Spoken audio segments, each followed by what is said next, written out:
It's easy to be Christian when things are going good, but who are you when it starts to get hard, when it starts to get difficult? It's easy to be Christian. It's easy to rep the cross when everything's going good, when it's easy to get up and pray and read the word, when the money's flowing, when the relationships are good, when everyone's healthy. It's easy to be Christian then, but who are you when everything starts to go wrong? Then who are you? I don't think most people understand how brutal it was when Christ was on the cross. I would encourage anyone to go read Isaiah 52 and read it slowly. And it talks about how when Christ was on the cross, he was so disfigured. They had mutilated his body so much, he didn't even look human anymore. That's how disfigured he was. I know a lot of people try and talk about the passion of the Christ, right? And that doesn't even really do it justice for how brutal the cross actually was. After you read Isaiah 52 and you realize how brutal it is, then go read Luke 23 when Christ is going through all that, when he's getting persecuted, put on the cross, stabbed, slashed, whipped, all of these types of things, right? Then listen to what he says. Forgive them, Father, for they know not what they do. Who are you when things get hard? Who are you when money gets tight? Who are you when the relationships get hard,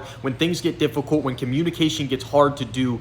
Then who are you? Who are you when no one's looking? Who are you when you have the opportunity to go do that thing, but you don't because you know God is watching? Who are you? I'll tell you one that really gets me. Who are you when someone insults you?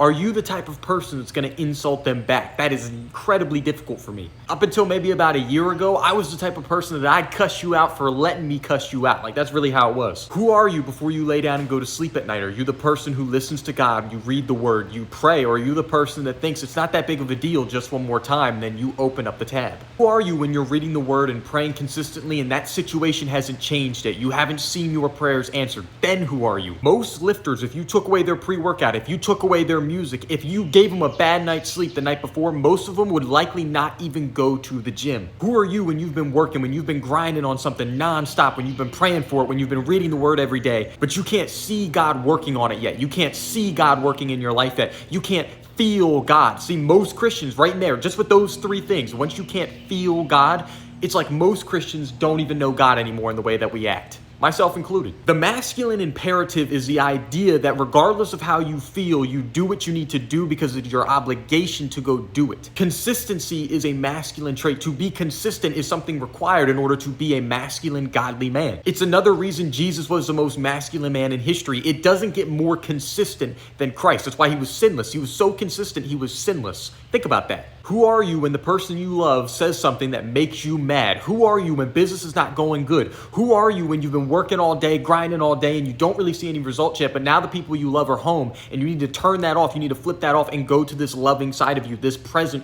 side of you? Who are you then? Who are you when you have $1 in your pocket and the person on the street needs it more than you and they ask for that dollar? Who are you then? Who are you when you're at the deathbed of someone that you love, right? And you're sitting there and you're watching them die? Who are you then? I believe God is a God of abundance who wants us to prosper in all things, financially, health, everything. He wants us to be abundant. But if you think being abundant means you're not going to have struggles, you're not going to be tested, then it's like you and I are reading different Bibles. Your faith is not determined by who you are when it's going good. Your faith is determined by who you are when everything is going bad, when everything is going wrong. And that's what Christ really actually preached. That's what Christ represented in all the actions that he did and every way that he conducted himself, even on the cross, even in Isaiah 52, even in Luke 23, and I encourage you to read those scriptures. Turn the phone off after this video is over in just a second and just think on it. Just meditate on that for a moment and just see, who are you actually when things actually get testy, when things get dicey? Who are you then? Christ-focused self-improvement is what I teach. I have a free community for young Christians in my profile. Go check it out. Go join. I'm trying to post on YouTube every single day, so subscribe for more. Stay blessed. I'll see you tomorrow.